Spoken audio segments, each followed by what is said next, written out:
Ladies and gentlemen, boys and girls, children of all ages, you are watching Off the Track, and it is time to drop the hammer. Well, then, the next thing to talk about with you is your outlaw kart and your dirt track racing career as a whole. Where did your journey get started in racing, and what was your first laps in a race car looking like? So I started when I was 12 in the 125 two-stroke at the Silver Dollar Fairgrounds. They used to have an indoor outlaw kart track there at the Silver Dollar Fairgrounds there in that pavilion where they do the chili feed bikini contest thing now at Gold Cup. They had an outlaw kart track in there they would run on Saturday mornings. And it got to the point where once I got used to the go-kart and could actually make laps, we would run the Silver Dollar Fairgrounds Saturday morning, load up, jam to Red Bluff north, 40 minutes, and catch the back of the B main at Red Bluff. So we did that quite often, and that's pretty much how I got started. And then ran the 125 forever, and then I shouldn't say forever, for a couple, maybe a year or two, probably 2 years. And then that's when it transitioned to the 250. And then by that time it was, 14 and a half coming on 15, time to get to the 500.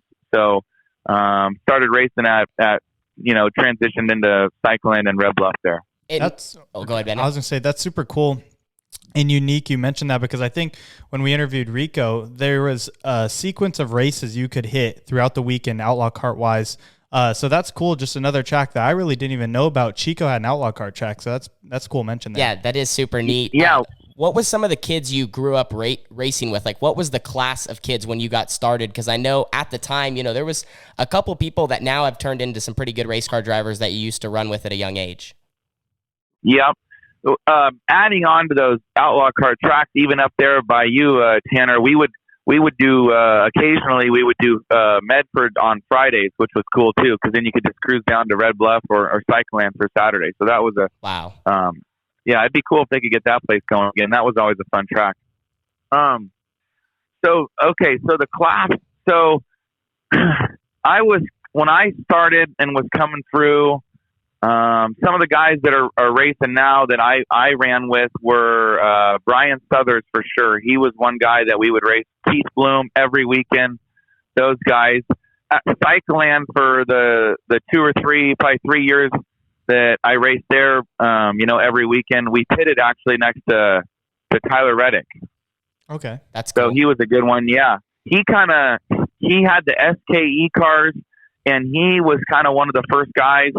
I want to say him and Tyler Wolf were one of the first guys to do the 4-strokes. Tyler Reddick had one of those KTM 525s, and that thing ripped, and he was always fast in that. And then Tyler Wolf, came up during his time as well, and he had the 450 that I think his dad built that absolutely thundered.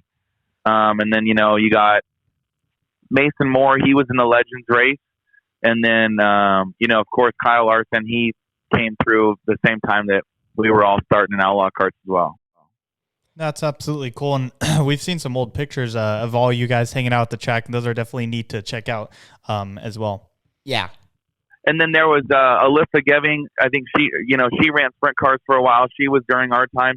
And then I've always heard, about the De Benedetto days, but I think he was before my time. I never really raced against him. Gotcha. No, that's a cool class of people, and it's always unique too to, as the years go on, looking at the beginner, the box stock, who's going to be that next group of kids coming up to get these opportunities.